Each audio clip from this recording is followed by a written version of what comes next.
Hey, come here, kid. Come take a seat with your Uncle Richie. Come here, let me talk to you. Oh, thank you. So I hear you want to stop being a peasant and learn to play with the big boys. You know, use those tax loopholes and such. I'm not gonna be a goddamn teacher, but if you're lazy enough and enough of a schmuck to keep your eyes on the screen for the next 5 minutes, maybe you'll learn something. So why don't you quit busting my balls and just watch the show already? Capiche?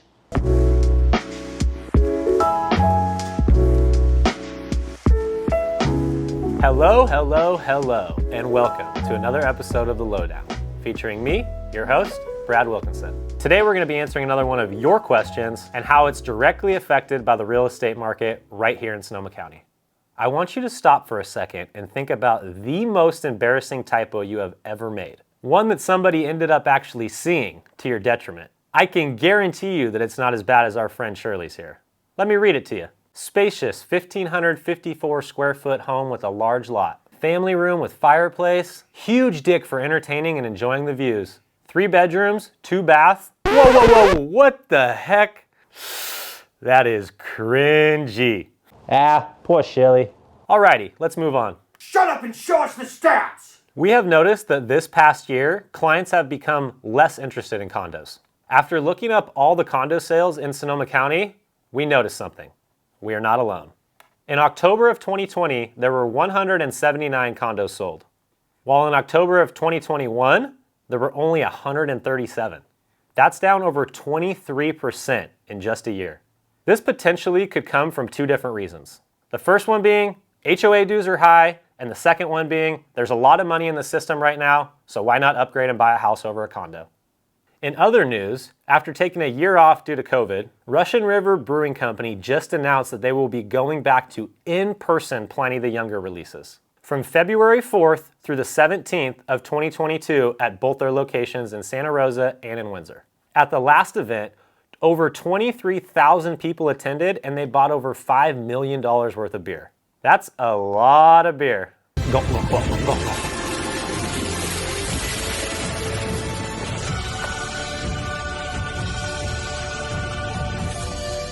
And now for today's question. What is a 1031 exchange?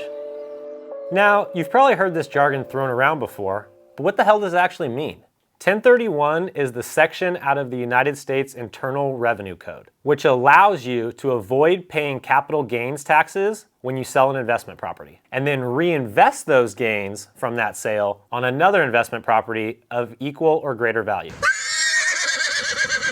Whoa, Nelly, that was a lot. So let me give you an example to break it down. Let's say that you own a rental property and you bought it 3 years ago for $450,000. That property is now worth $650,000, and you want to take advantage of your $200,000 in equity. This is when all those tax benefits that go along with real estate that you hear about can come big into play. Instead of selling or refinancing the property, you simply exchange it for another investment property, meaning that $200,000 in equity you gained transfers with you into the next property without having to pay capital gains taxes on it. That, mixed with the fact that you now own and still control an appreciating asset, and you essentially did it all while leveraging your initial down payment from the first property that you bought. So 1031 opens the door to all kinds of opportunity. Think about this. If you continue to do this as the market appreciates, you could own, say, an entire apartment complex, all from that same initial down payment you made on the first $400,000 property that you bought. Wait. So you're telling me I don't have to pay taxes on the equity that I gained? All I can just do is simply roll it over to the next house? That's exactly what I'm fucking telling you. How many times do I gotta tell you? 5, 6, 7 times for it to get through that thick head of yours? Yes, that's exactly what I'm telling you. All right, settle down. I'm sorry. What are you getting excited for? It's okay, Christopher. You're a good boy. Come here, sit down. Come here. All right. Give me a kiss. I truly am Give me a sorry. kiss. Thank you. Now go be a good boy. All right, here I go. Well, tell your Goomba hi for me, huh? So, you want to take advantage of Uncle Sam like your boy Ricky Bastoni does? Don't sell, exchange. And as always, make sure you do your homework. Call your tax professional. Don't be coming back around to me busting my balls when you mess up. Capiche? If you got value out of this episode, be sure to like it and share it with a friend. Ring that bell for notifications, and remember, you can ask me anything. The format of this show does not work without your questions asked to us, so ask away in the comments below. That's gonna wrap up this episode. Hopefully we made your Monday a little less shitty. You talk to snakes Who's snakes? about the thing?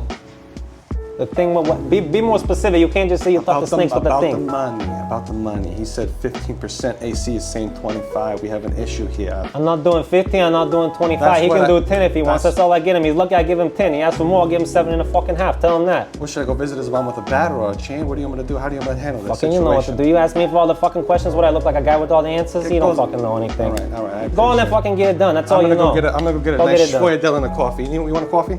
No, I don't want a coffee. Okay, I'm If gonna I get do a want a coffee, I'll get it from your mother. Tell her I say hello. I will. Ma! Ma, we having meatloaf? Ma!